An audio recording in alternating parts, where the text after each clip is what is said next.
Good evening, everyone. Welcome to our Catholic-Buddhist dialogue. My name is Vivian, and I want to welcome you as Interfaith Circle. The group is a group that we started a couple of years ago.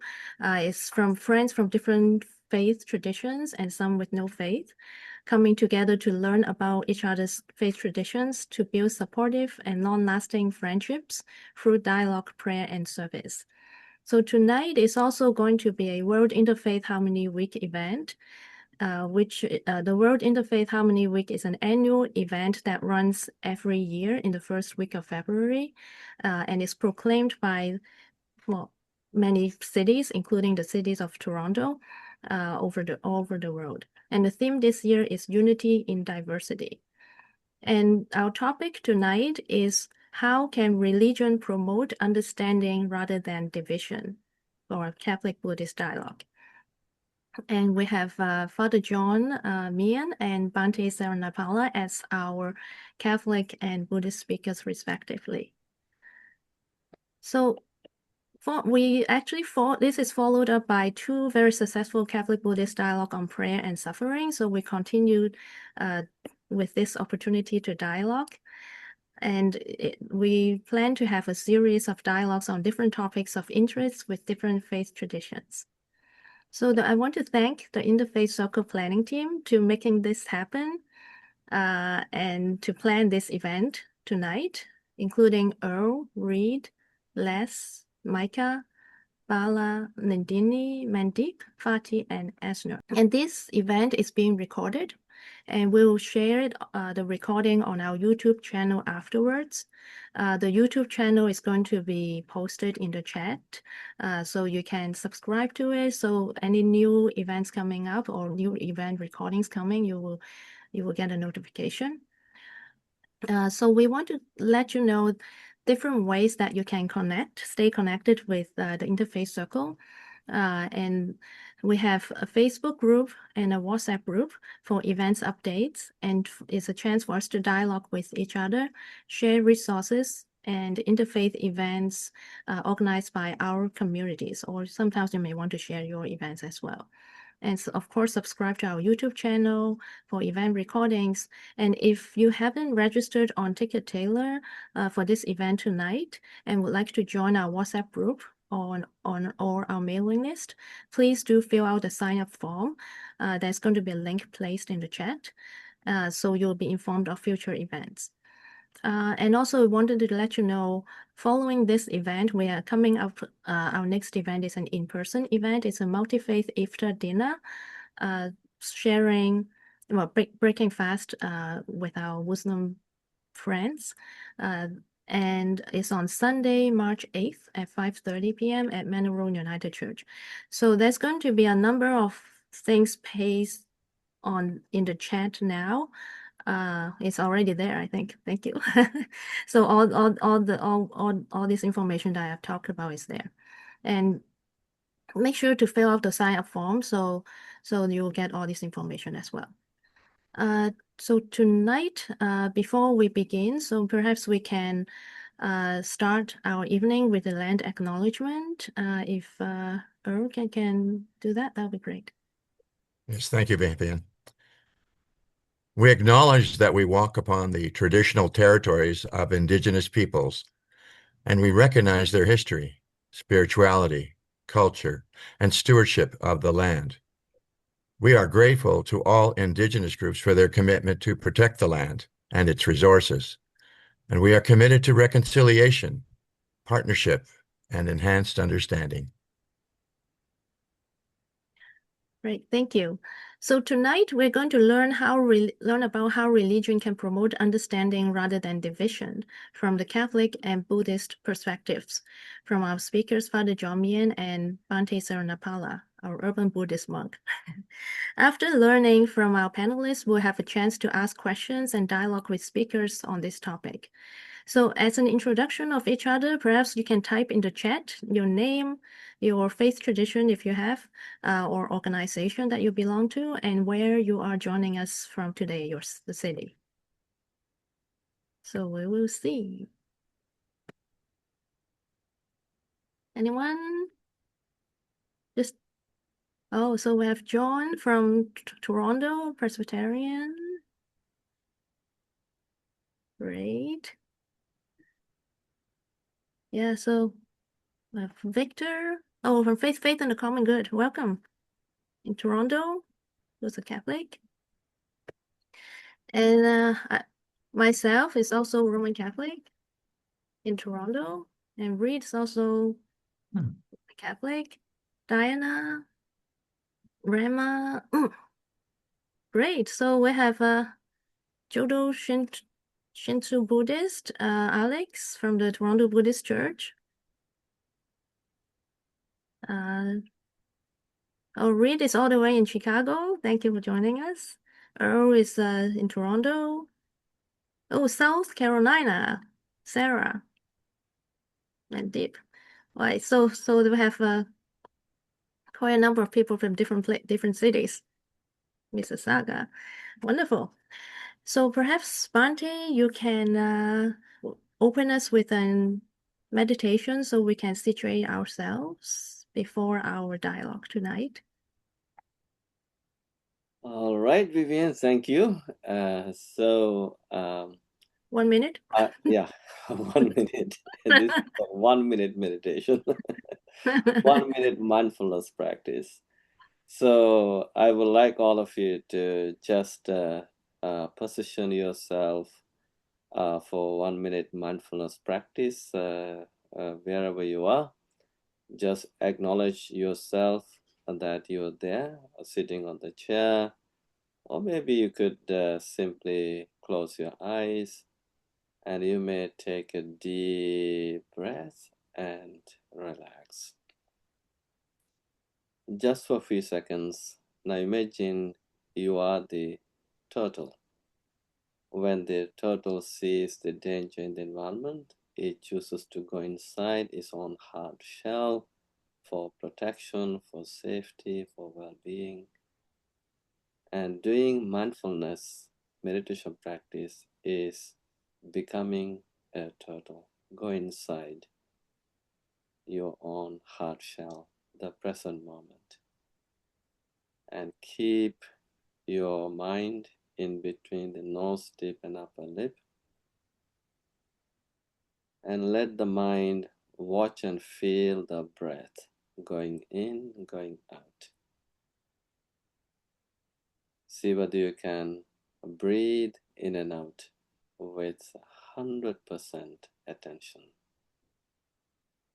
Mindfully breathe in, mindfully breathe out,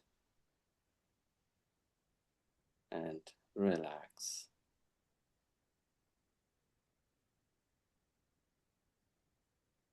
And you may breathe in and out slowly. There's no rush. The way the turtle walks slowly and steadily, in the same way, allow yourself to breathe in and out slowly and steadily. And do so with 100% attention. Just breathe and relax. Breathe and relax.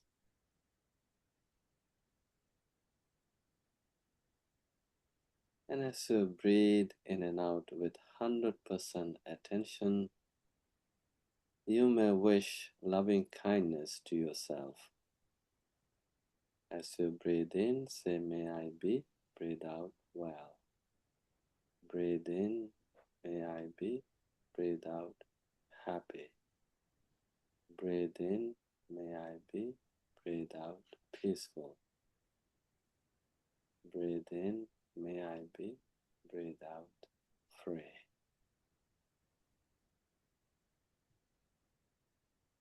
And try breathing in and out only through the nose for a few seconds.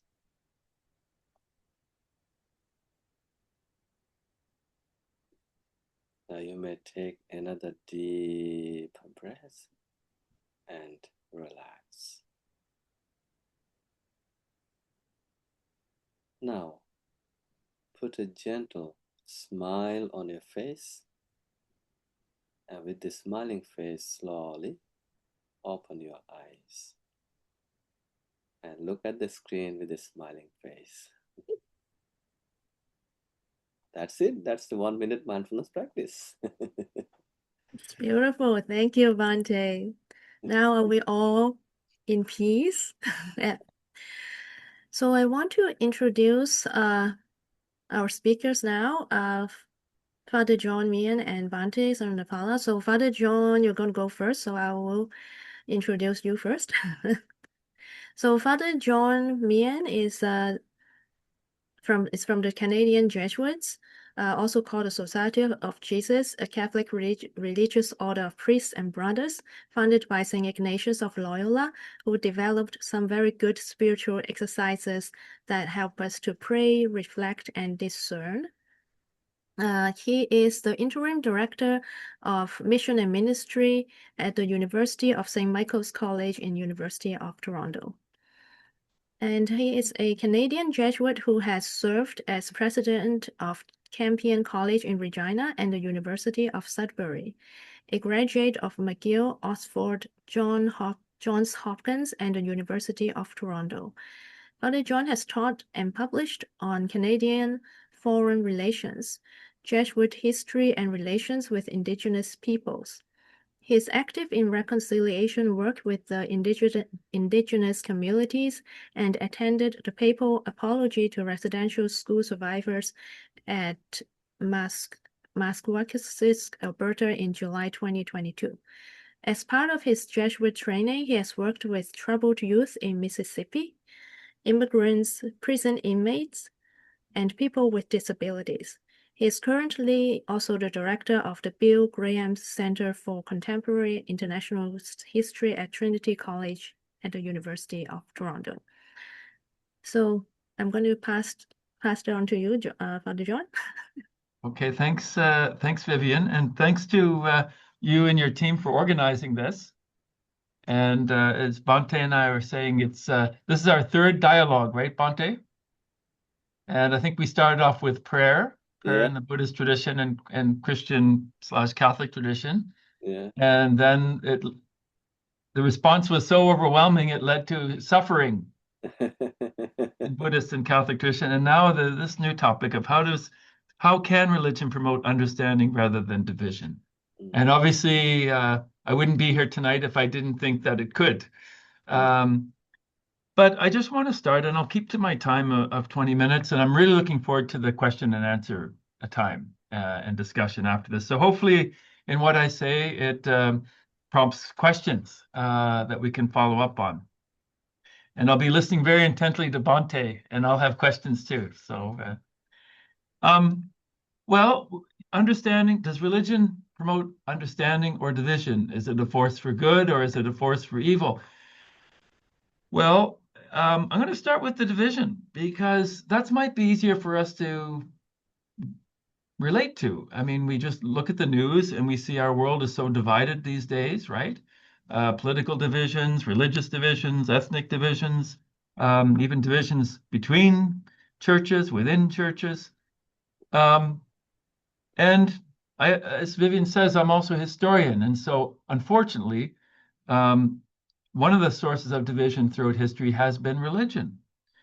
And I think it's really important for religious leaders, whichever traditions they represent, to acknowledge that and even ask for forgiveness for those times in history where religion has been a source of division, hatred, or even war.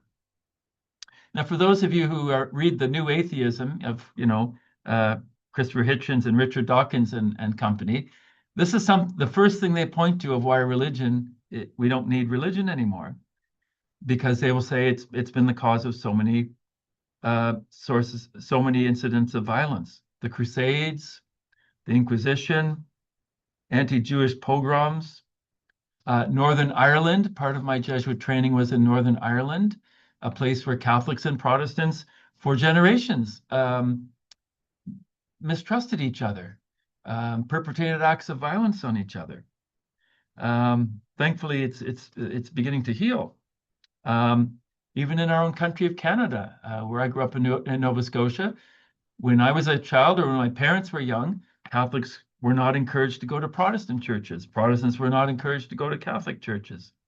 And even today, we look around at conflicts in our world, in the Middle East, Gaza, and elsewhere, where religion seems to be a marker. And you could argue that these are fundamentally not religious conflicts, but that religion becomes the label that people used to distinguish themselves from each other.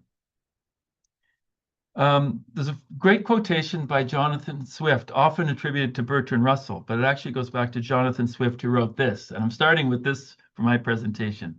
Jonathan Swift wrote, "We have enough religions to hate each other, but not enough to love each other."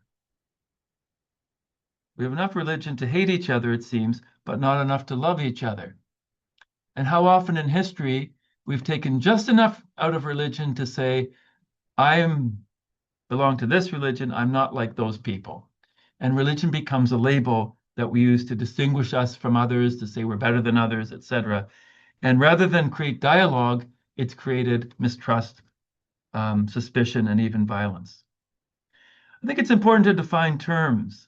With my students in my classes, a lot of the students now, there is a return to religion, but for the last 10, 15 years or so, many of my students will say, I am spiritual but not religious. Have any of you heard that before?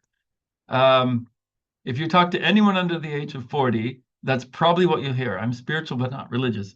And of course, being a Jesuit, I like to answer with a question. What's the difference? And they said, well, religion is all those rules and regulations and etc. I'm not into that. Spirituality is my search for meaning, and that's, more my thing. But when we reflect on it, we realize spirituality and religion are intertwined, aren't they? Most spiritualities come from some sort of religion. And religion without spirituality, well, it becomes just some sort of empty shell. We go through the motions of our religion, but there's no spirit in it. And we all know what that's like. Just following the rules, following traditions, but not really, it becomes something kind of dead. And you could think that maybe spirituality without religion could become a very solitary quest. We're looking for meaning, but we're doing so on our own. We're trying to find meaning on our own in this very individualistic consumer society. And so spirituality can just become another consumption good that we look for. The word religion, though, comes from a Latin root. There's different theories about where it comes from. The one I like the best, that goes all the way back to St. Augustine, is it's from the Latin re ligare. Ligare is to tie, and re is to do it again. So religare is what ties us together. It's what brings us together, what reconnects us. So this idea that we've all been separated, going off in our own directions, a little bit alienated from each other. But religion, in a healthy sense, is what ties us together again, brings us together. It connects us. Religion, healthy religion anyway, should be about right relationships. Right relationship with God, the Creator, right relationships with each other, relationships of justice, of peace, of harmony, right relationships with our common home, the earth, to live in harmony with creation so we're not exploiting it, but we're thinking, as the Indigenous do, of 7 generations. And I suppose you could say, too, right relationships with ourselves, to realize that we're all made in the image and likeness of God. And it seems that when we're out of right relationship with the Creator, it can affect our relationships on those other levels as too. Now, a few years ago, when I lived in Saskatchewan, the students asked me to give a TEDx talk. I don't know if you've ever done one of those, Bhante. You have 17 minutes to answer a burning question. And so their question was similar to tonight's question. It was, can religion make you open-minded? Because again, the students seem to think that religion are all these rules that make you closed-minded, closed off to other people. And I gave a good Jesuit answer, which is, it depends. If it's a religion of the powerful or the religion of the powerless. Religion of the powerful, we know that through history, the powerful just take religion as a way to oppress, a way to keep people in line. We think of how empires have used religion to promote colonialism.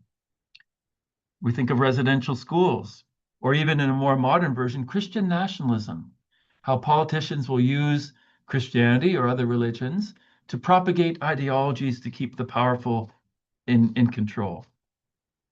And that's, again, why many people have dismissed religion. But let's not forget the religion of the powerless, who use religion as a way of liberation. The Exodus, where the Jews followed Moses to escape slavery in Egypt to the freedom of the Promised Land. A theme that was taken up by Jesus as he promised liberation from sin. Or Mahatma Gandhi, as he used nonviolence to liberate India from British imperial rule. Or Martin Luther King Jr., who used that Exodus theme to liberate African Americans from generations of racism rooted in the slavery tradition. Or liberation theology, where people throughout Latin America, Africa, and the developing world used Christianity to promote not only spiritual freedom, but political, social, and economic freedom as well. So that's the definition of religion I'm using tonight. Religion is a healthy reconnection. It's a renewal of right relationships and its reconciliation in a world where many have become divided, fragmented, and alienated. And we look around our world, we see so much division and polarization, rising anti-Semitism, rising Islamophobia, and violence. I've been asked to speak about the Catholic Christian tradition, so I'm going to do that in my remaining time, starting with, of course, the teaching of Jesus.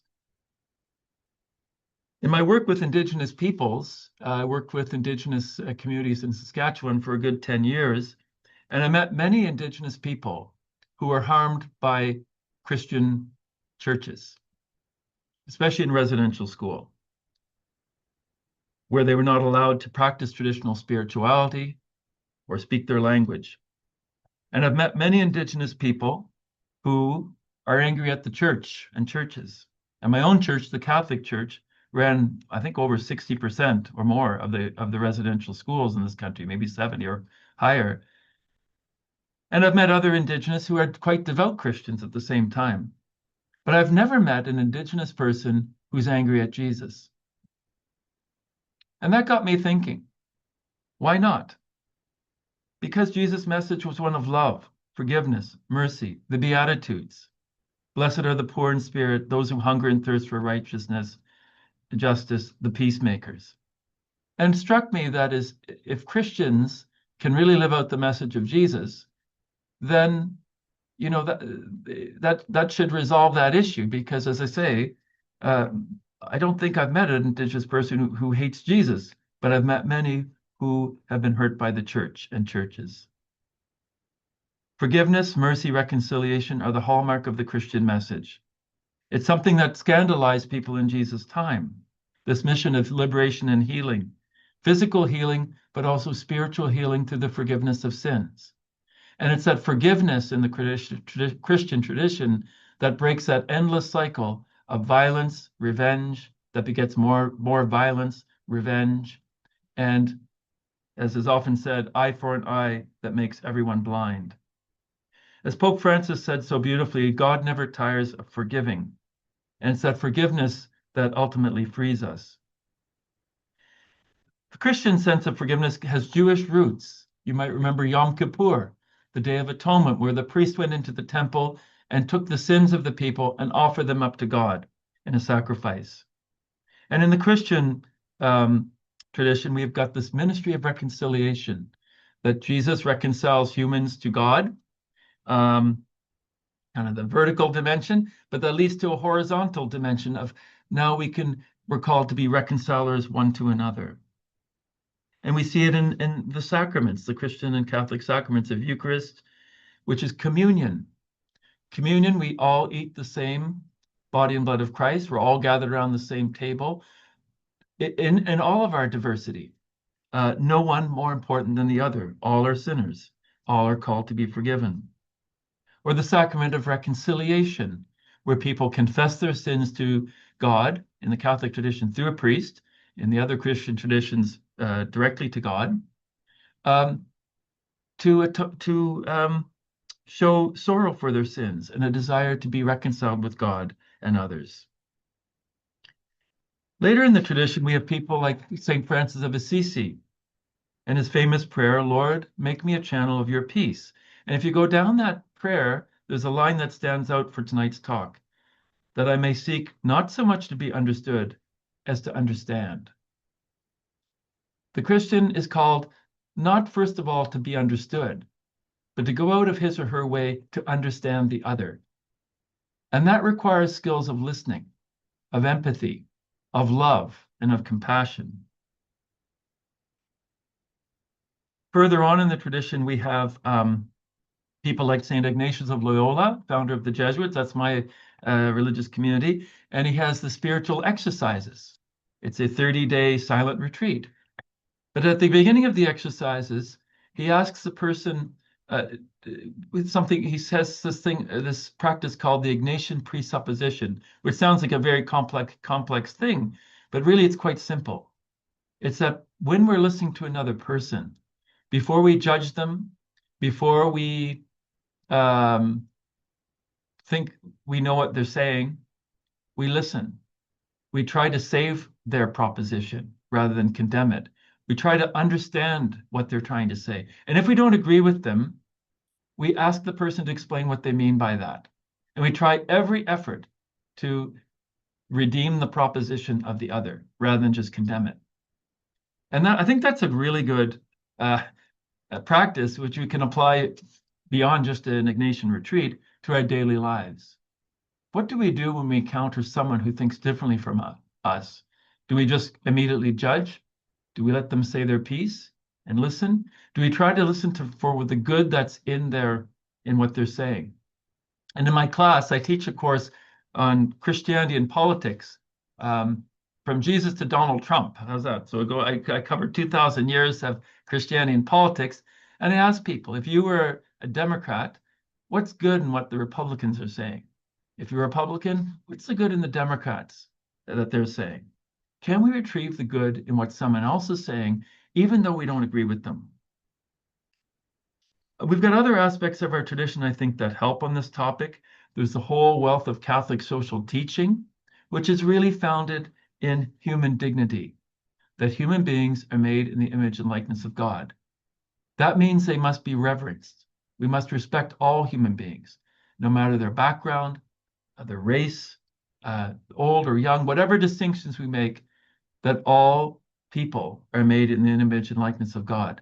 And not just Christians, all people, all religions, all faiths, and yes, atheists too. They're human beings. They are made in the image and likeness of God, even if they might not believe in God. Other aspects of Catholic social teaching that are relevant here are solidarity. Solidarity with all those who suffer, including a preferential option for the poor. Now, in the last 100 years or so, we've seen Christians come a long way in ecumenical dialogue, ecumenism. And the Catholic Church was a little bit late on this bandwagon, but with Vatican II, the Catholic Church certainly opened up to other churches, other faiths, and the modern world. Gone are the days where Catholics, we once believed there was no salvation outside the church. So, you couldn't go into another church or place of worship. It had to be Catholic.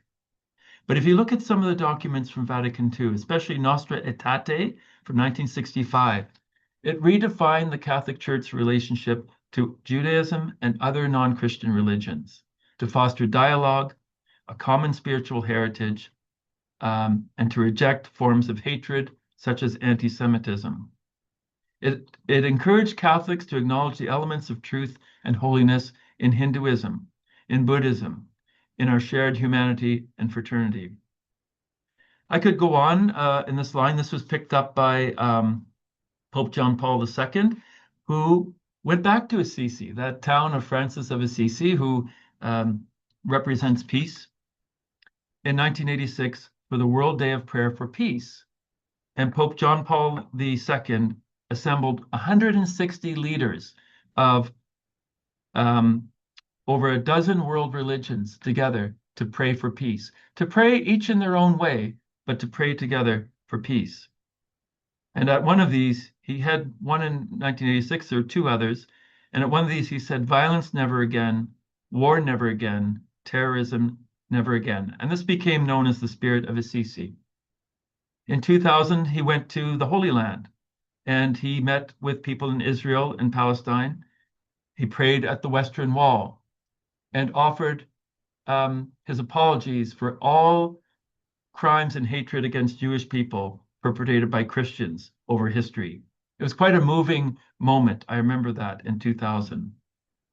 And then to bring it up to closer to the present, we've had the late Pope Francis, who died last year, who promoted a culture of dialogue and encounter, again, of listening to the other, of learning from the other, because God is present in that person. And he lived that out by coming to Canada in July of 2022 for what he called a penitential pilgrimage. And it was mentioned, I was there in Muskwachees, Alberta, as he apologized for the church's involvement in Canada's residential school system, which he called a disastrous error and cultural genocide. Where do we go from here? I noticed that was put in the title that Vivian put is, this is nice history and these are the traditions. And as I said, the history has both sin and grace. Christians and Catholics have perpetrated injustice, division, and yet we know that going back to the teaching of our founder, of Jesus, he was all about healing and reconciliation. My hope is that through exercises like tonight, through the Interfaith Council, that we will be able to listen to each other, to learn from each other, to respect God in each other and what God is saying through that person, so that we may rebuild and reconnect, religare, in right relationships with God, right relationships with each other, with creation, and ultimately with ourselves. Thank you very much for your attention, and I will now turn it over to my friend Bhante. Yes, and I will introduce Bhante as well. So thank you, John, for this very, very interesting, and I really love how you say, it's about connections coming back together, and it's all about, and it's important that we're actually doing, coming back together, not to become all the same, but to be respectful of each other's traditions and how each of us are in unity and diversity. So we're going to go to our second speaker, Bhante Saranapala, also known as the urban Buddhist monk. So Bhante is he's a Buddhist monk for modern times, a global public speaker and teacher of mindfulness meditation, spiritual counselor, and founder of Canada, a mindful and kind nation. He's also a recipient of the Canadian Charter of Rights and Freedoms from the Government of Canada. And he's a recipient as well of Canada 150 Medal and Sequential Community Award from the Government of Canada, and also received the Spirit Award from the Government of Ontario for his humanitarian services. He has been a monk in residence at the Monastic Fraternity of the West End Buddhist Temple and Meditation Center in the city of Mississauga for the past 23, probably more years now. The Government of Canada has recognized Bhante's mindfulness meditation sessions with the Canadian Police and spiritual services to the different communities across Canada.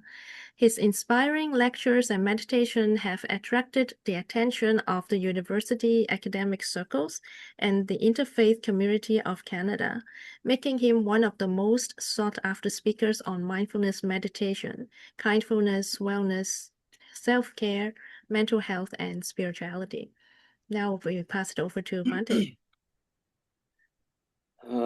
Good evening. Thank you, Vivian, for that introduction, and greetings to all of you. Very happy to see all of you for this Zoom discussion. And thank you, John, for educating us on this topic, how to find understanding rather than division. And I think as a Buddhist monk, living in the Western world, I'm always open to everyone, and I listen to others' stories. That's the very reason why I have been strongly involved with the interfaith dialogues since the mid-90s. And my good friend, Reverend Ole Smith, is also here. We have been friends from mid-90s.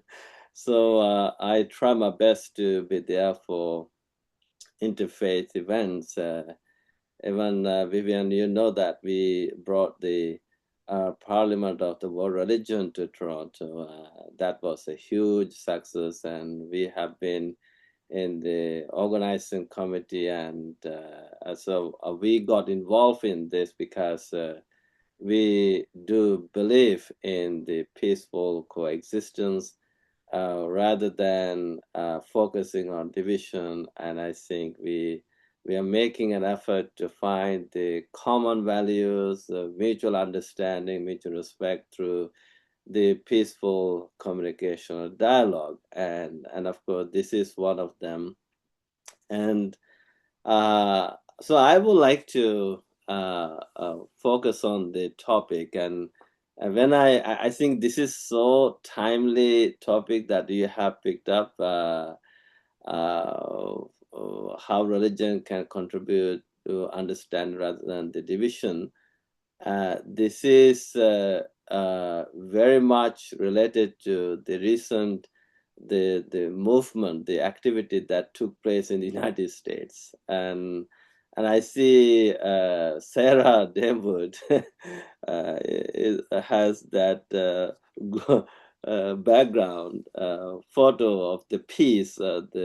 That's the slogan, the Walk for Peace, and this group of monks led by the Venerable Panyakara Bhikkhu. He's original from Vietnam, but living in Texas with his teacher, convinced a group of monks from Laos, Cambodia, Thailand, and Vietnam to come together for this walk for peace. They walked mindfully, silently, for 108 days from Texas to Washington, D.C. And that actually brought a huge awareness of understanding, common understanding, the good values, the practice of mindfulness, practice of compassion, cultivation of love, and all this. And in the beginning days, they did not get any attention. But despite that, they continued doing that silent walk. But after some weeks, they met an accident. A pickup truck hit their RV, that hit the monk, and that monk badly got injured, and eventually he had to amputate his left leg. And that went on to the news, and after that, people got to know about them. And then guess what?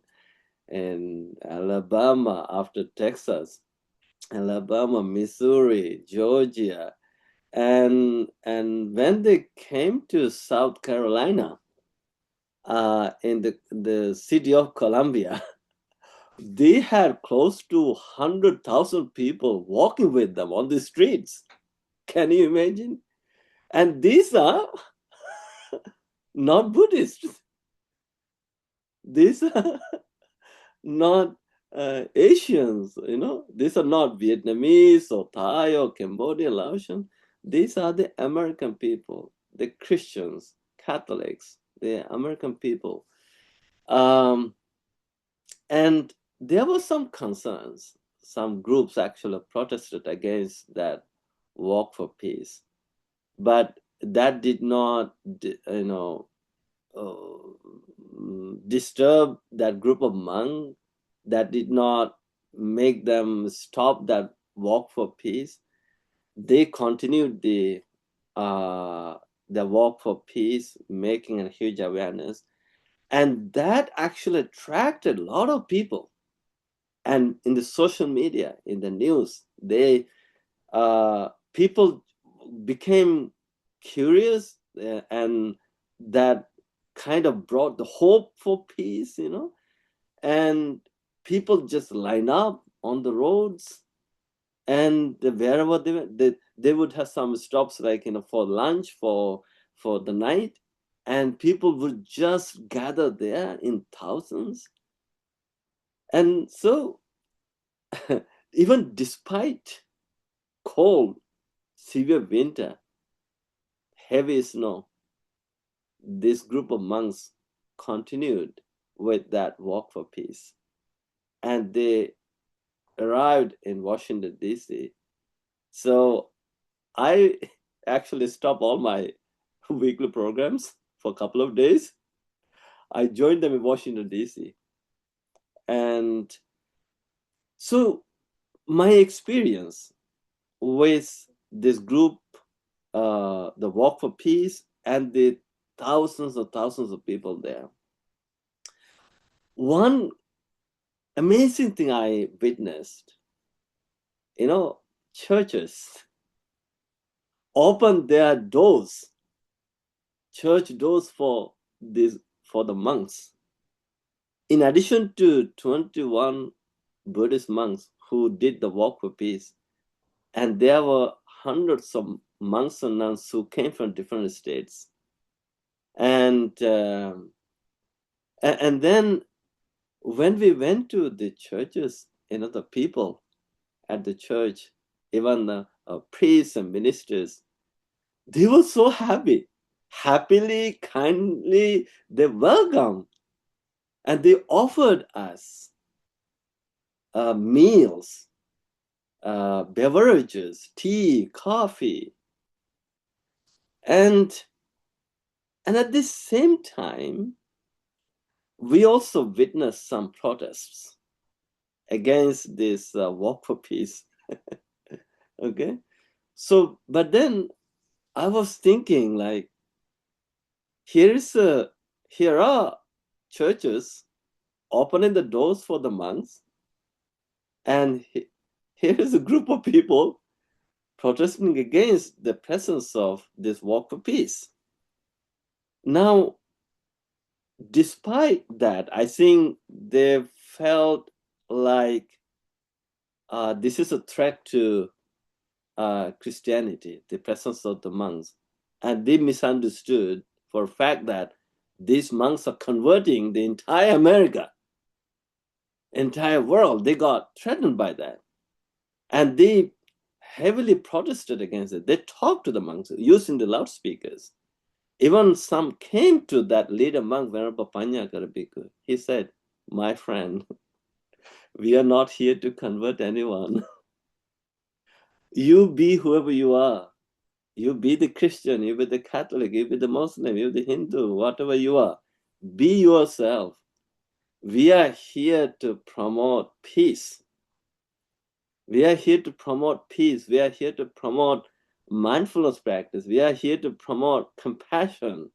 This is what the people need." And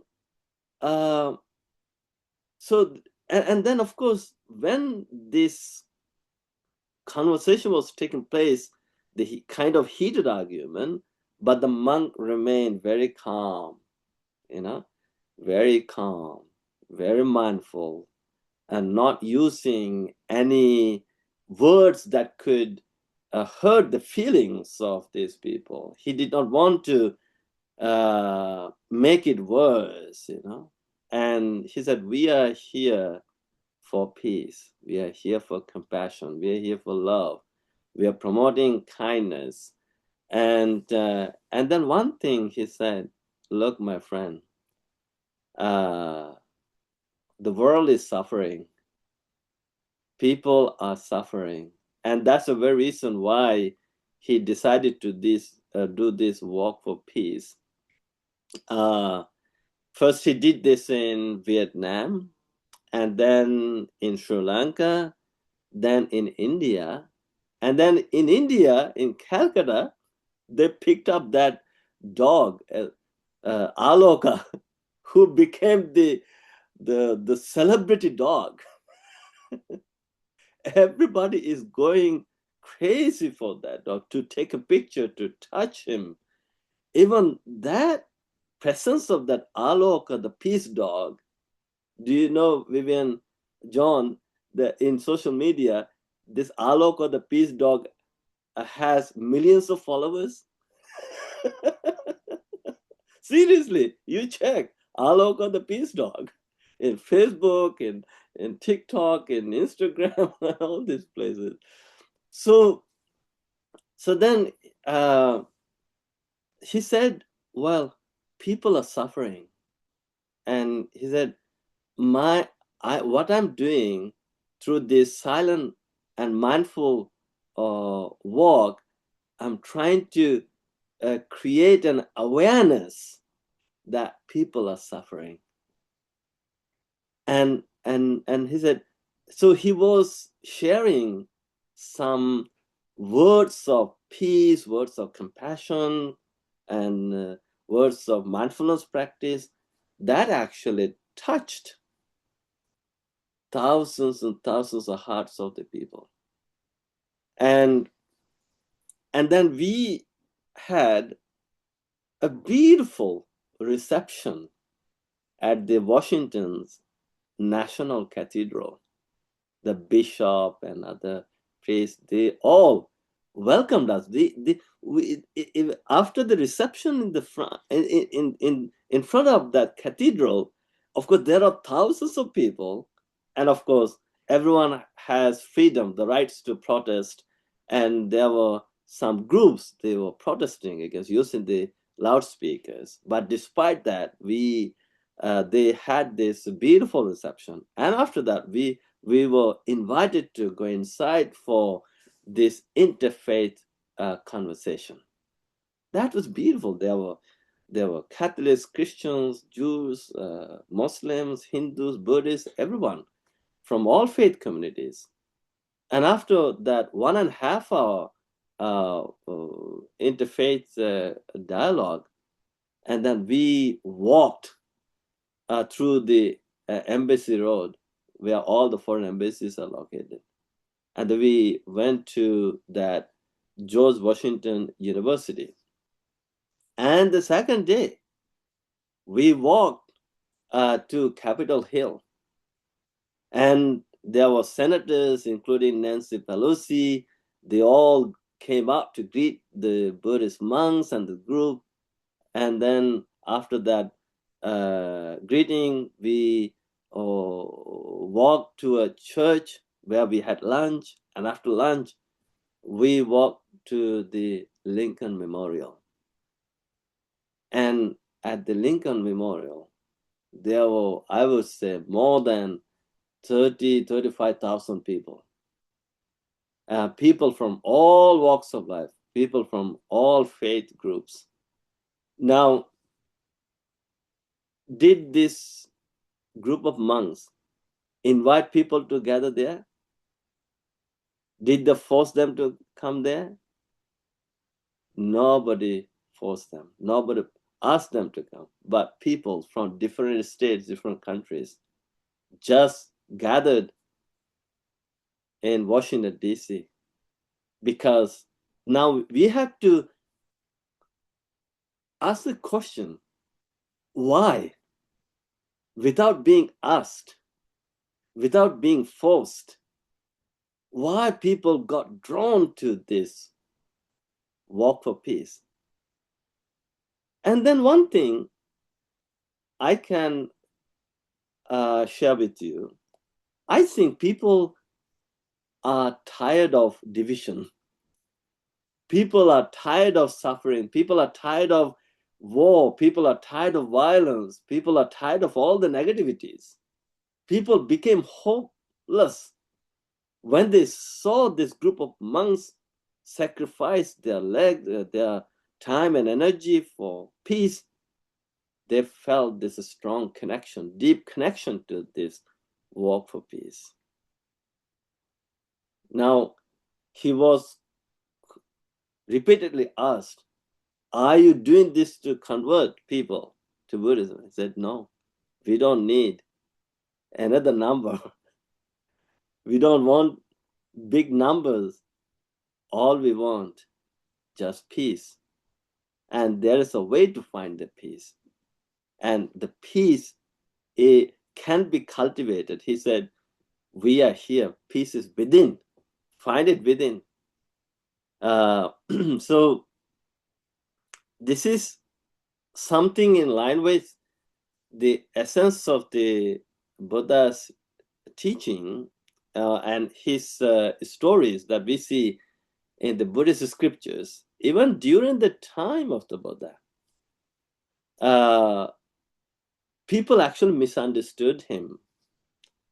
And then he actually made every effort. He made effort to pay a courtesy visits, compassion, I would say kindness visit, compassion visit to different faith leaders.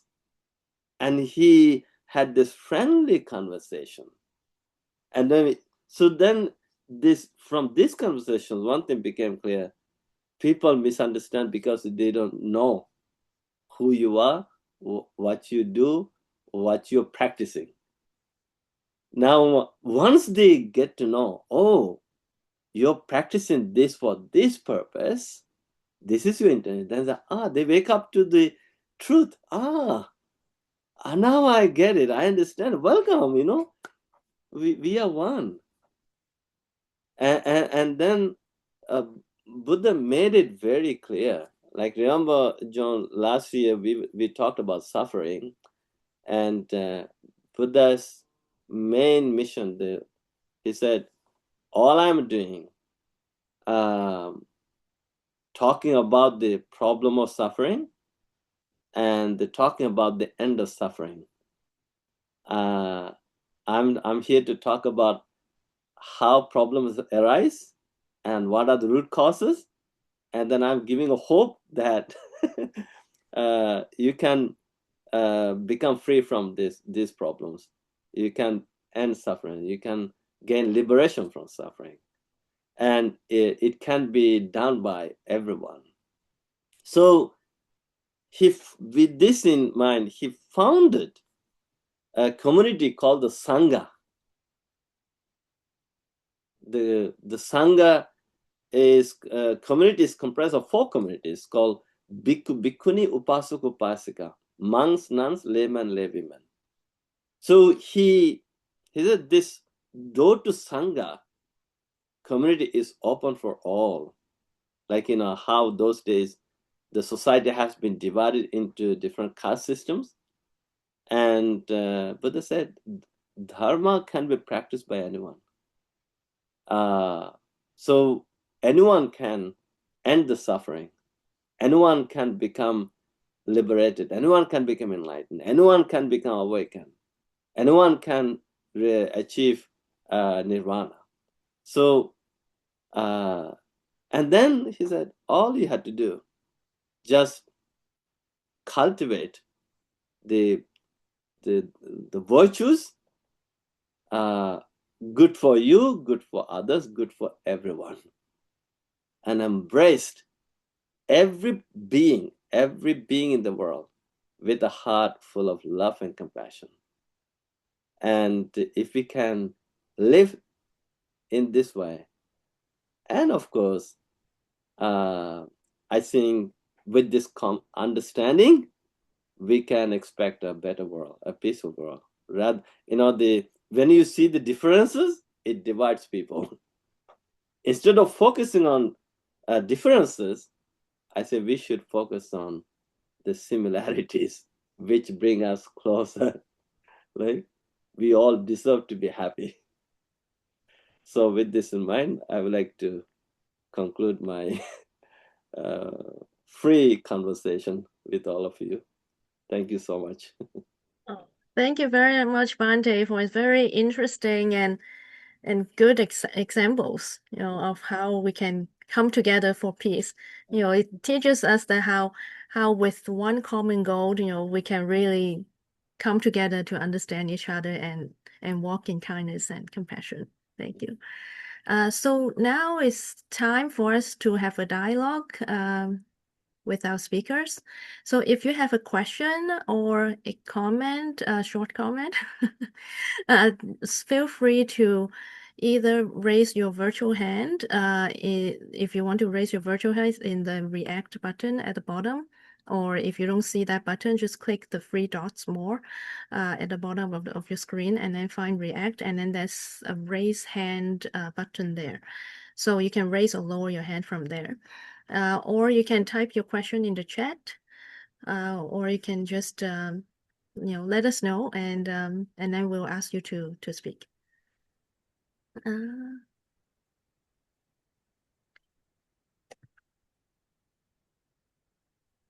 So John? Hello, can you hear me? Yes. Okay, thank you. Mr. Saranapala, thank you very much for your description of that wonderful monk's vigil to Colombia with the dog that follows. Everything about that is just so moving, and especially considering Columbia, South Carolina, is not the most open, tolerant city in the United States. The fact that there was so much, what do you call it, ecumenical support of March was extremely moving. Thank you very much. I just have a quick question, though, for Father Meehan.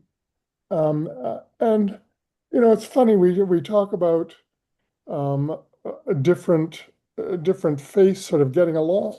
And it seems like one of the most difficult, what do you call it, relationships is between Protestant and Catholic Christians.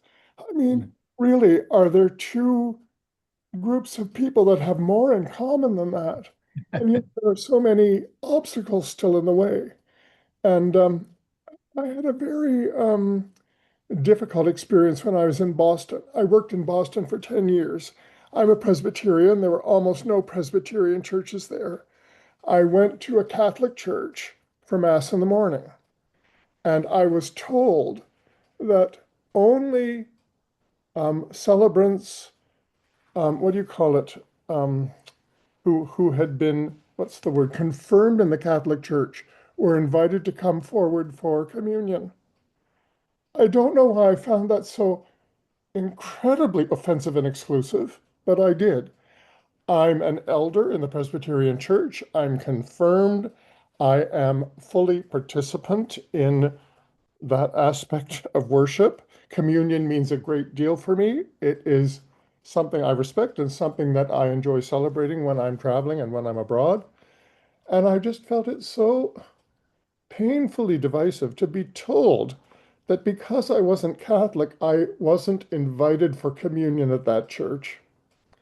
What do you say about things like that? It's such a small thing, but it just seems to be an indication of all the obstacles we still have to overcome in terms of ecumenical worship and celebration. Yeah, I'm sorry, John, about that experience you had. As Christians, as you point out, we have a long way to go. Ecumenism started maybe a century ago. The Roman Catholics were fairly late coming to it. We've got Orthodox Christians that are part of it, and yeah, I think I would go as it's really in a way a sin, right? The body of Christ is one, and we've divided up into parts. And I talked about Northern Ireland, and I said I spent time there, and the history of that place is so sad. Catholics and Protestants. And when I moved there, I thought, well, how can you tell who's Catholic and who's Protestant? They all kind of look the same to me, but they have ways of figuring that out. And it's generations of mistrust. But when you look back at it, the leaders were not formed together. They were formed separately. The Protestants went to their schools, the Catholics went to their seminaries, the Protestants went to their churches, the Catholics went to their churches. Part of my training was in Mississippi. And there, on top of the denominational divide, you have a racial divide. Black Baptists go to this church, white Baptists go to that church. So I think we really need to be formed together, educated together, worship together. And for the things that we can do together, we should do them together. Prayer, social justice. I'm not glossing over the differences. There are differences between the denominations. I get that. But ultimately, I had a theology professor who used to tell us and challenge us. He said, the body of Christ is one. Now, what are you going to do about it? And that always has stuck with me, that the body of Christ is one, and yet we've divided it. And so I think we have to take responsibility for that and ask for forgiveness. You know, Christians believe in forgiveness, and yet, you know, we're not always the first ones to ask for it or to offer it. And that's so true. And I also feel that, John, the same. Like, I think that's when we really feel the pains, when we when we cannot, when someone comes to a Catholic church and they're not allowed to receive the Eucharist, or sometimes even us when we're going to an Orthodox church, we're not allowed, right? As Catholics to receive the Eucharist. So that's when we really feel the ecumenical pain, and that's why we have to really pray to become one again. And that's what I think. That's why we have the ecumenical prayer service for the week of prayer for Christian unity every year that we continue to do, and that's something that we really need to overcome, I think. So we have a question in the chat from Victor. How should we go about changing the perspectives of those in power who use religion to oppress and instead to use their position to promote justice and equality?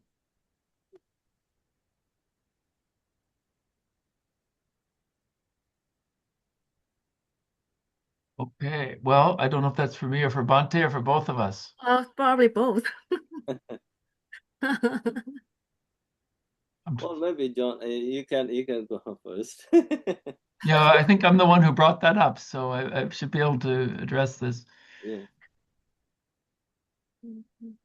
I think it's very hard. As I said, those who are in power are using religion as part of an ideology to maintain their power. So it's very unlikely for them to all of a sudden embrace justice and equality, especially if they feel they're going to lose from it. But I think where we can draw inspiration, at least where I draw inspiration, is from the Hebrew scriptures, because we have the prophetic tradition. You know, when politics and religion got intertwined and corrupt, and those in power used religion to put other people down. That's not just happening today. That's happened throughout history. And the prophets rose up to challenge the powerful, the complacent, the comfortable, to say, look, what you're doing is wrong. Like the prophet Amos, condemning the rich, or all of the prophets in some way were sent by God to renew the tradition, to make it more faithful, to make it correspond to what God wanted for God's people.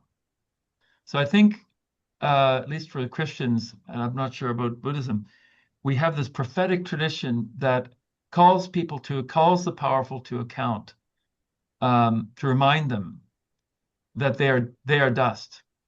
Their time on this earth will end. Death is the great equalizer. There is a God, and we are all creatures, and we have responsibilities to each other. And if you are powerful and wealthy and have power and means, your responsibilities are even greater to care for the less fortunate.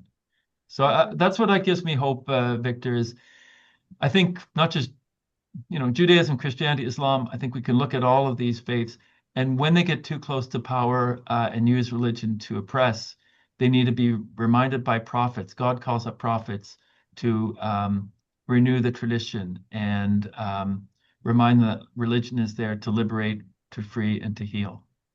Yeah. And I'm grateful for the prophets that God sends. And I wonder where they are now. I'm sure they're out there. I'm sure they are everywhere. We just don't know who they are. I've met a Yeah. few in my life, I'm glad to say. I know. And I think Earl has a good follow-up question on how do we build trust with one another and with those in power, right? That's as part of this question. Yeah, I think that's a long story, right? You have to really get to know them first and go to, things together. Yeah, Bhante?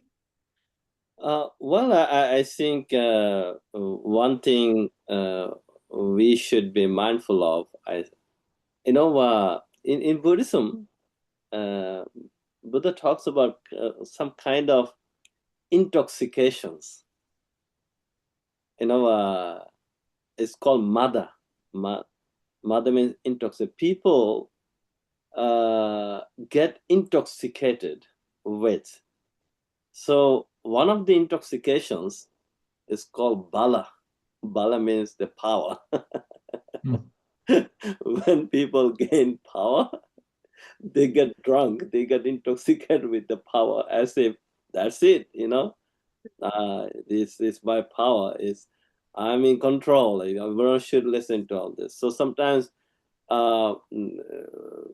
people use that power to do a lot of damages in the society. So the responsible people, the dutiful people, it could be religious leader or someone else, somehow should talk about that without hurting the feelings of the person who is in power, and make an awareness of how to bring justice, equality, how to bring peace, how to treat everyone. So in Buddhism, actually, we talk about a kind of principle called Dasa Raja Dhamma, 10 virtues. So let's say in Buddhist countries like Sri Lanka, Thailand, so there's what do we call how you have the bishop, let's say the Pope, and like in every country we have such a monk called Sangaraja. So the Sangaraja, or king of the Sangha, he has a kind of spiritual and social duty. That is, if there's injustice inflicted by the king or the president or prime minister or any politician, and then the Sangaraja, of course, engages a peaceful conversation, encourages that political leader to not to hurt the civilians, not to hurt the people, and to see whether he can use his power to bring peace and harmony into the society by following 10 virtues. These are called generosity, encourages the political leader to practice generosity, and the morality, and then the self-sacrifice, honesty and integrity, gentleness, self-control, non-anger, non-violence, patience, and non-opposition to righteousness. So he always encourages the president. Let's say in Sri Lanka, I have seen this even now, and the Sangarajas are always making an effort to set the political leadership in the right direction.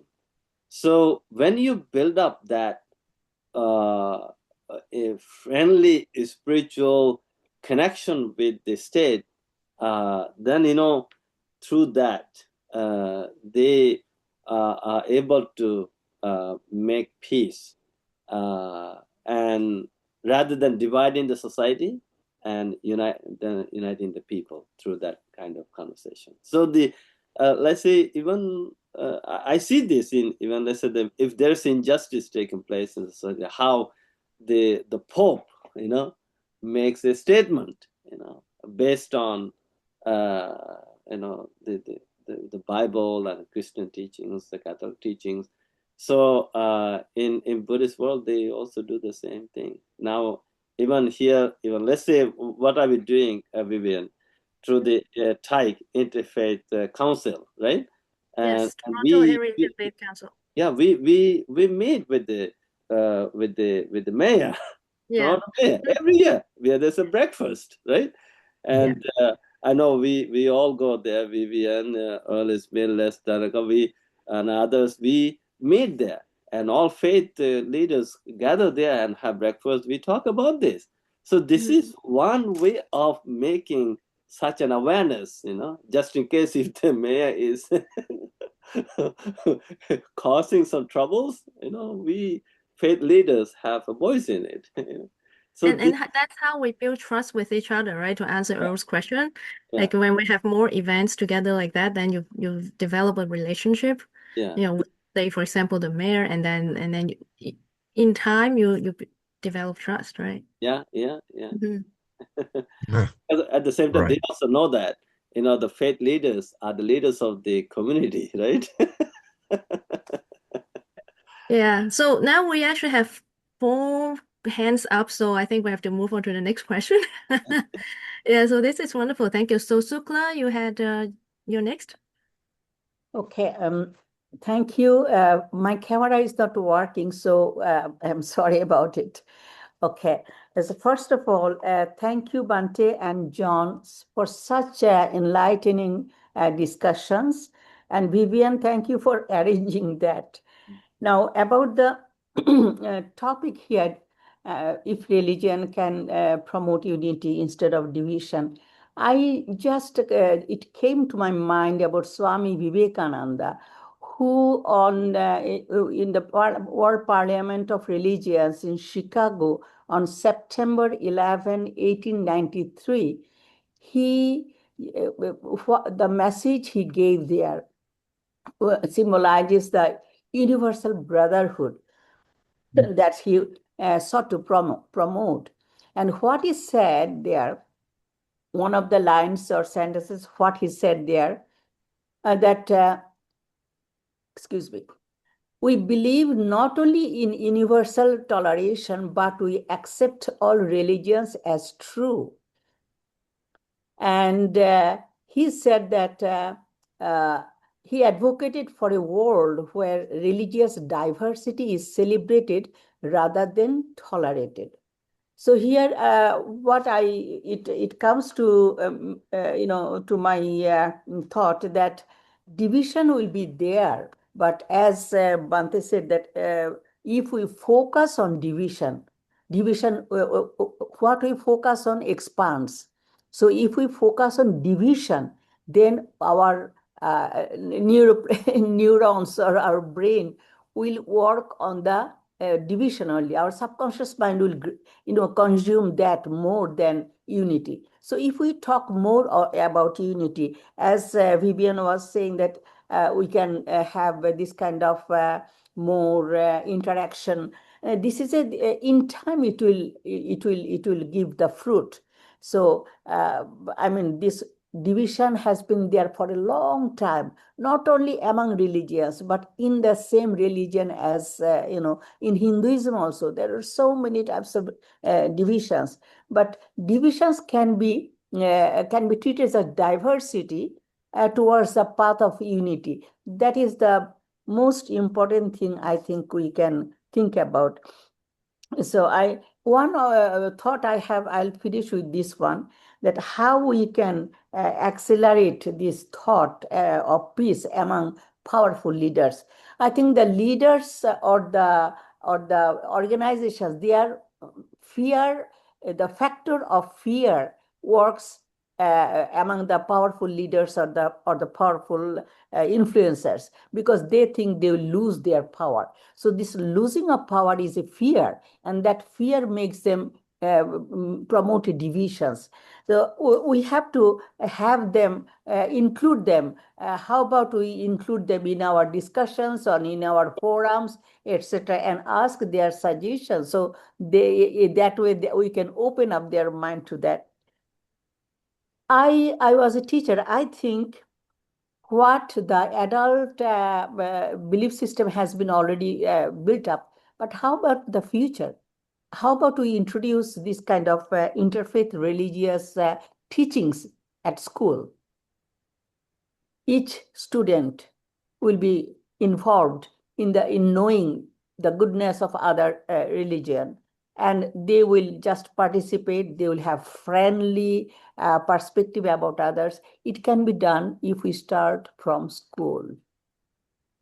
Thank you. And I think, thank you, Madam Shukla, for your sharing your perspectives. I think it's amazing.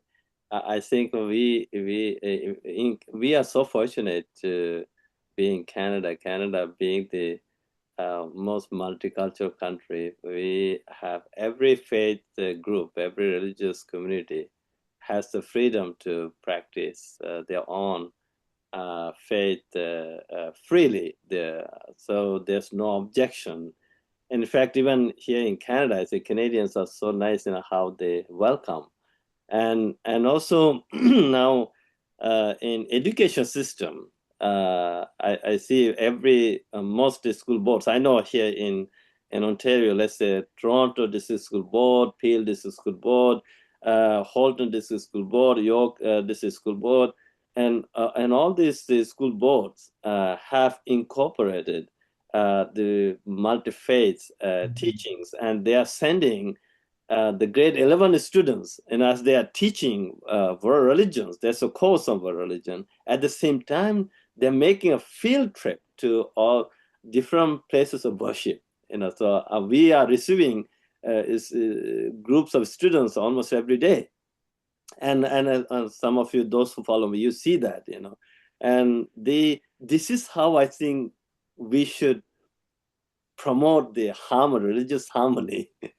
And the unity, and with this better understanding, that we are creating generations of children with open mind, respect for all religions. Yeah, and you see that in the Golden Rule poster that's used in many schools that's been developed at Scarborough Missions, where they look at, do unto others, you'd have them do unto you. And that's found in so many of the world's religious traditions in various ways. So yeah, I think, Bhante, that's right, that we are teaching kids that now. Yeah. Yeah. Well, that's why I even teaching adults when we do our And adults. I know we call them hike and prayer used to, with faith connections and prayer walks, before that. So we go to different places of worship and learn about the place, the architecture of the space, and the people who made up the space, and learn about the faith tradition there, and have some refreshments after, like to get to know the community. So that's very helpful, to do too. So yeah, so students, yes, and also adults, we should do that as well. And I believe Blair, you're next. Hi, yes. I have a question addressed to both. Thank you very much for the talk. It was really, really insightful to see all the comparative perspectives. I have a question because we've been talking about conflict. Is that what are the respective views or what sort of perspectives on forgiveness? How should forgiveness be given? That's a great question, Blair. It's a big question, and in various traditions, I think it's done differently. I mentioned in my presentation briefly how Christians take from their Jewish ancestors, the idea of Yom Kippur, of offering atonement or sin. And that's taken different forms in various Christian denominations, but sometimes in a sacramental way of asking for forgiveness. And Jesus is quite clear of that in his teaching. He says, if you have something against your brother or sister, before giving your offering at the altar, leave it there and first be reconciled with your brother and sister. But it is a process. And as I said earlier, it really is a strong, very strong teaching in Christianity, that it's that forgiveness that breaks the cycles of violence we see in our world. I don't know if Bhante wants to talk about forgiveness in the Buddhist context. Well, thank you for asking that question, Blair. And I think it's hard, people actually hold on to something. They try to take revenge, You hurt me, I'm going to hurt you, Yeah. So it goes on and on and on. So that's the very reason why I think in Buddhism, we daily contemplate one thing, that is the contemplation on karma. It says, I am the owner of the karma. I am born with karma. Karma is my relative. Karma is my friend. Whatever karma I do, good or bad, I will be responsible for that karma. So, and I think in Buddhist world, people have understand that if a person did something or hurt you, maybe it's due to lack of understanding, due to ignorance, and maybe he woke up in the wrong side of the bed, and just he had no control over his own emotions. So, but then Buddhism encourages people not to fall into that trap, whatever they do. And if you have, let's say, if you have the pure intention, nothing went wrong from your side, then you don't have to put yourself into that trap. So, and let that person deal with it. But at the same time, maybe you could have compassion. My goodness, this person is actually burning. And I think that's why we talk about the karuna. Karuna means the compassion.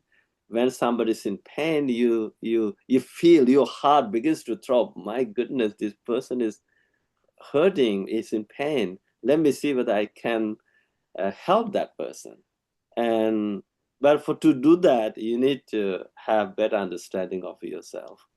And then just in case if that person hurts you through verbally, physically, mentally, that is I have nothing to do with this. This is not my business.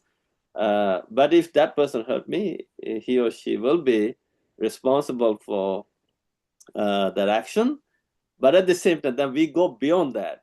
We bring metta, loving kindness, goodwill. May this person be free from that pain and suffering. So it's a kind of internal training that you have to give for this. And then when you do that, actually you become free. You become free from chain. So it's also, remember, Blair, when we talk about the Nelson Mandela, who has been jailed for more than 20 years, when he was released, and he stood at the prison gate, and he stood there for a few minutes. He said, of course, today I am free. I'm free to go out. But am I free to go out internally? Is still holding on to grudges to retaliate those who prison me? Or shall I go completely free as a free man from today? He chose the second one. So that is something very powerful. I think we should be mindful of. It's very interesting, but very hard to do. So I'm aware of our time and just want to be respectful of people's times. So we can probably stay, if you want, to answer more the rest of the questions. But for those of you who need to leave by 9, feel free to do so. But before you do that, I want to make sure that we have those things posted again to how you can stay in touch with Interfaith Circle, and asking you to please do fill out the sign up form so we can keep in touch with you and inform you of future events and resources. And our event recording tonight and also past event recordings will be on our YouTube channel as well. And our next event, remember, is the in-person event at Manor Road United Church, Multi-Faith Iftar Dinner on March 8th. So so we posted all those information in the chat again, just to let you know. And okay, so next we have Leonard. Hi, can you hear me? Yes. Yes, you can hear me. Hi, thanks. I thank you very much to all the speakers. It was a fascinating discussion.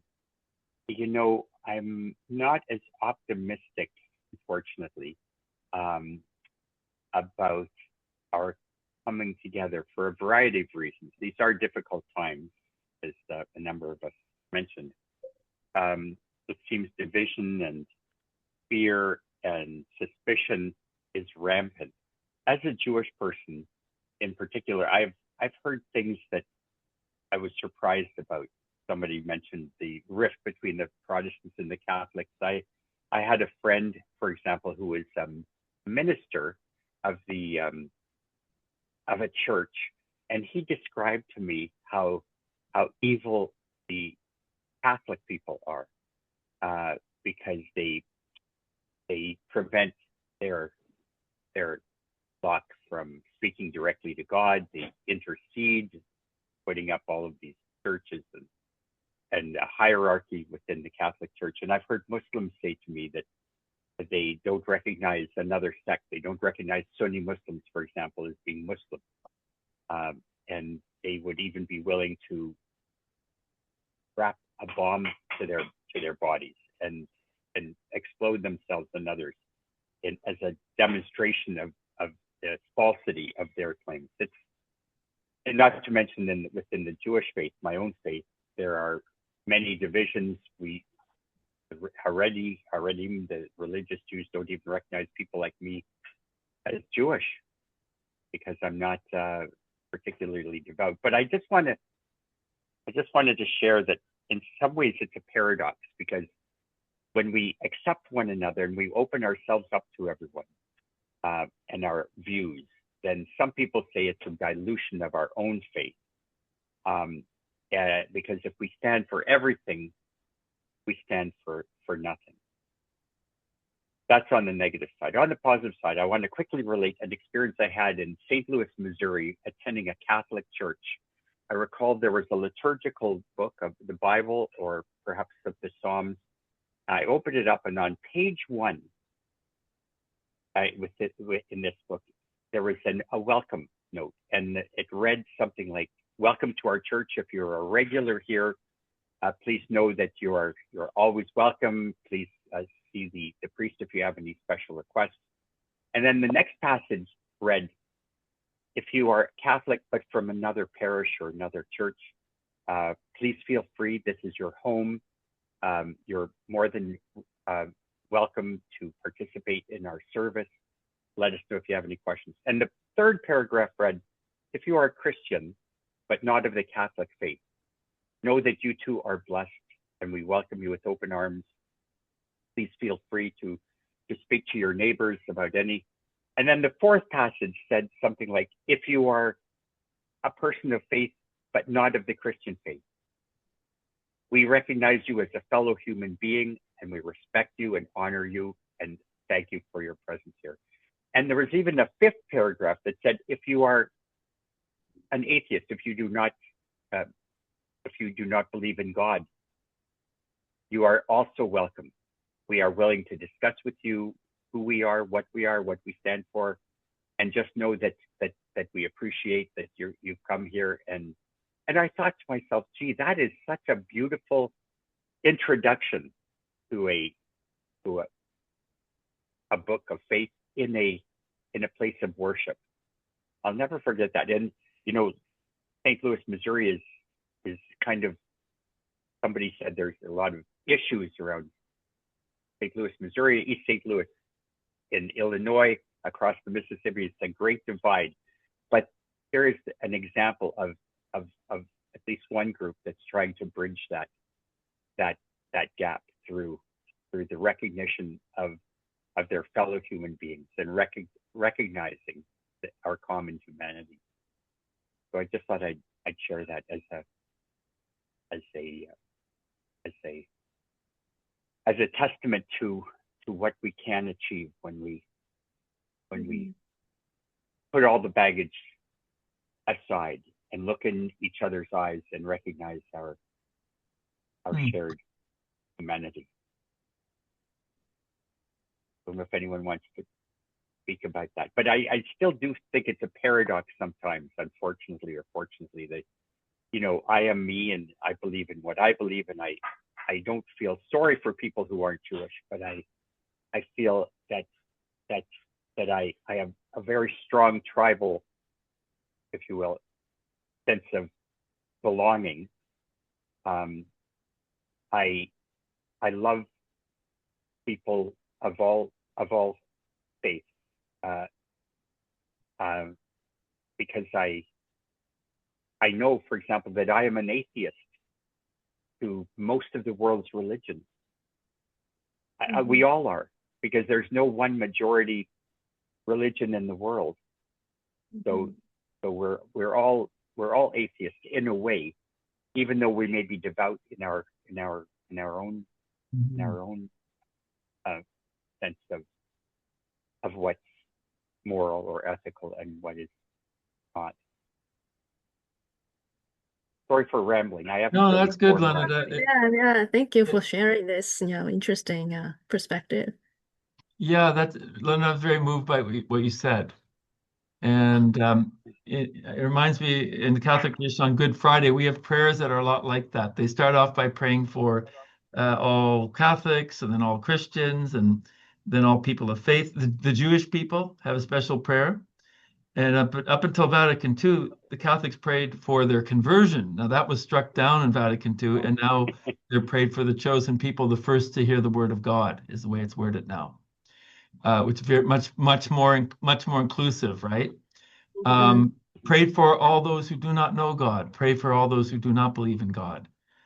So I think a couple of things on what you said. Number one, religion is so important to the human spirit, and yet we can't fall into tribalism. In other words, we as human beings, we like membership cards. I'm a member of this club.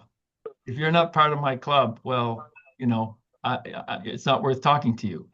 You know, this is my club. These are my people. This is my tribe. But yet, when we get into religion at a deeper level, we realize religion is not about a membership card.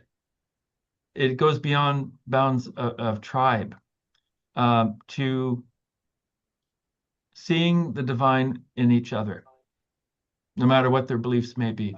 I don't think interreligious dialogue is watering down our beliefs of let's come up with some common religion, common beliefs, because it's what makes us different. I think that's also as important as what we have that's similar, but a difference that doesn't divide us, but that we respect and that we honor. I love hearing people from other faiths talk about their faith. Why is it important to them? It may not be my faith, but hearing them talk about what makes that important to them is something that I need to hear, and that has enriched my own faith, if that makes any sense. Yeah. And the last thing I'll say on that is religious leaders. And I like how Pope John Paul brought them all together. If people of faith can see their leaders praying together, that sets a powerful example for the religious communities. And I hope we see more of that, especially in this age of what you describe of fear and mistrust and suspicion and division. It's time for the religious leaders to come together and pray together, and pray for peace. Doesn't matter what religion is. We all believe in that. And I think if the leaders do it, it sets a strong tone for everyone else. So thanks. Thank you, John. Thank you. Yeah. Bhante, you want to say something, or? Right. I mean, of course, there are all these differences, but I think, as I said, the purpose of, let's say, the religion or dharma is all about the peace. Everybody talks about peace. So if there are virtues taught in religious traditions that promote the peace, that bring the harmony and peaceful coexistence, and I think we should not lose hope in those teachings. We should talk more about such virtues, and especially love, kindness, compassion, mindfulness. This can be done by anyone. So the purpose of this practice is to elevate us, not to bring us down. So I think we believe we can elevate us through these virtues. It's the humanity that unites us, right? No matter what religion we are. Okay, Alan? So having said that, Oh, I sorry, finish. have to go because I'm expecting another. Oh, okay. any Yeah, five- so yeah, thank you very much, Bhante. So if you need to go, please feel Okay. free. Be well. Good Yeah. night. Thank you, everyone. Bhante. Bhante, it's I good probably have to seeing go you. soon too. Yeah, I think we're almost done. Maybe Alan, one last word. Yeah. Well, thank you. I've appreciated hearing the expressions tonight, and it's encouraging to hear events that have happened either on a large scale or getting closer to more personal conversations reflected in the last few comments that I made. I was intrigued by the topic for tonight. Where do we go from here? And I think that's extremely important. But I think that where we go from here, as much as all of these wider groups and actions are important, and the words of leaders are important, and so on, I guess I would like to have a session in which we hear from individual people of how they have had conversation with another individual of a different belief system. What kind of approach do you make in that? What's helpful? And I guess I've become aware of that recently because I live in a senior center of over 100 people in one building, and we eat together.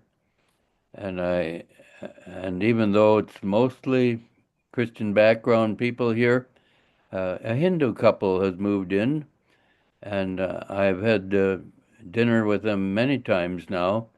And so we become friends, and I think that's the essential first step in relating anything that we believe is to become friends with each other, because then we trust each other. And after a number of meals together, uh, because this couple is in a Christian setting, they hear a lot about Christian practices, and one of them is the season of Lent that we are in now. And so he asked me at supper, "What does Lent mean?" And of course, that arose or provided a way to talk about the prayerful approach to conditions of life and so on. And then I could also then turn that question back and said, "Do you have specific ways or specific times in which prayer is practiced in your religion?" And he said, "Not really, but but I said, my children have had playmates that are Hindu, and when they come to the Hindu house, they've noticed several idols that are in the home, and so I said, is that a part of your praying?" And he clarified for me. He said, "No, we believe in God Almighty, but that these images are not something that we pray to, but we are simply reminders of us of the Almighty One to whom we pray. And that was an insight that I had never heard yet from a Hindu person. And so I'm just saying that if we could relate experiences that any of you have had on a one-to-one basis, how did you approach it, and so on? I mean, a very easy one is simply to say, what do you find that's important in your faith system? And that can branch into individual topics and so on. But it has to be based on trust. So I guess I'd like to hear that aspect of more personal relationship with people and individuals in other faith traditions. Yeah, so thank you, Alan. I think that's very interesting. And it's something definitely very personal, and just how we, practice interfaith basically when we meet one another, right? Like one-on-one, or in group sometimes, like how do we practice our faith, but at the same time, how do we present ourselves to others and have a dialogue with each other on who we are, and which is, the faith is really make up who we are. So make sure to fill out the sign up form. So I have your contact information, everyone. So for future events and resources that we can share with each other. Yeah. John, you want to react, or you okay? No, I just like what Alan said, and I noticed that these conversations you have, Alan, with the Hindu couple are over food. Food helps. Yeah, definitely. Yes. Well, one of the dialogues I always want to do is food. Yeah, and we did one on fasting long time ago, but this is a good one to do on food, I think. I see Reed put something in the chat. The iftar dinner is coming up, so there you go. Yes. Yeah, so Food is this year, I coming. don't know if you guys noticed, but Ramadan and Lent began on the same day, and the Chinese New Year actually is 24 hours in, like within the 24 hours. So it's a really rare occasion. So yeah, so we also always have this multi-faith dinner at Manuel United Church every year, and it's a fun event, and we get to meet lots of new people and old people too sometimes. Yeah, so thank you very much, everyone, for being here and staying until the end. And John, would you like to close us in prayer? Okay, well, this is a very simple prayer from Francis of Assisi. St. Francis, I mentioned him, that was the place of the World Day of Prayer.